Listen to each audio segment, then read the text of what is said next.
بسم اللہ الرحمن الرحیم۔ السلام علیکم ورحمۃ اللہ وبرکاتہ۔ آج کے لیسن میں ہم تسمیع اور تحمید کے بارے میں پڑھیں گے۔ جب ہم شروع میں جب ہم نماز پڑھتے ہیں، تکبیر تحریمہ کے بعد ہم ثنا پڑھتے ہیں، سبحانک اللہم و بحمدک آخر تک، اور اس کے بعد پھر ہم تعوذ تسمیہ پڑھتے ہیں، پھر سورۃ الفاتحہ کے بعد قل ھو اللہ پڑھنے کے بعد جب ہم اللہ اکبر کہہ کے رکوع میں جاتے ہیں، رکوع میں جا کے 3 دفعہ سبحان ربی العظیم کہتے ہیں، اس کے بعد جب ہم سمیع اللہ لمن حمیدہ کہتے ہیں تو اس کو کہتے ہیں تسمیع۔ تسمیع کا مطلب ہوتا ہے سننے والا، جیسے ہوتا ہے نا سمیع، اللہ تبارک و تعالیٰ کے اسماء الحسنہ میں سے بھی ہے۔ اب دیکھیں جب ہم کہتے ہیں نا سمیع اللہ لمن حمیدہ، تو ماشاءاللہ اس کا اتنا خوبصورت ترجمہ ہے۔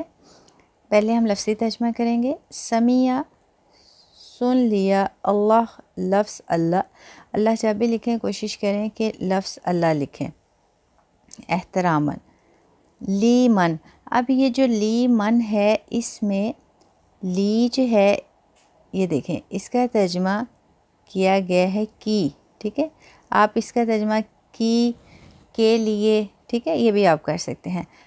من کا ترجمہ علیحدہ جو، حمیدہ تعریف ہو اس کی، یہ لفظی ترجمہ آپ دیکھ سکتے ہیں، بالکل لفظ بلفظ آپ کو یہاں ترجمہ دیکھنے کو مل رہا ہے۔ اور اس کے بعد ہم اس کا بامحاورہ ترجمہ کریں گے۔ سمیع اللہ لمن حمیدہ، سن لیا اللہ نے جس نے اس کی تعریف کی۔ اب دیکھیں جب ہم شروع میں کہتے ہیں نا اللہ اکبر، اللہ کی بڑائی بیان کریں، اللہ بہت بڑا ہے، اس کے بعد جب ہم ثنا پڑھتے ہیں اس میں اللہ تبارک و تعالیٰ کی تحمید بیان کرتے ہیں، تعریف بیان کرتے ہیں۔ اسی طرح قل ھو اللہ میں ہم اللہ تبارک و تعالیٰ کی توحید اور وحدانیت بیان کرتے ہیں۔ یہ سارا کچھ جب ہم بیان کرتے ہیں اور رکوع میں جانے کے بعد جب ہم سمیع اللہ لمن حمیدہ کہتے ہیں تو مطلب سن لیا اللہ نے، جو بھی ہم نے تعریف کی اللہ نے سن لیا، ماشاءاللہ سبحان اللہ، اس لیے اس کو تسمیع کہتے ہیں۔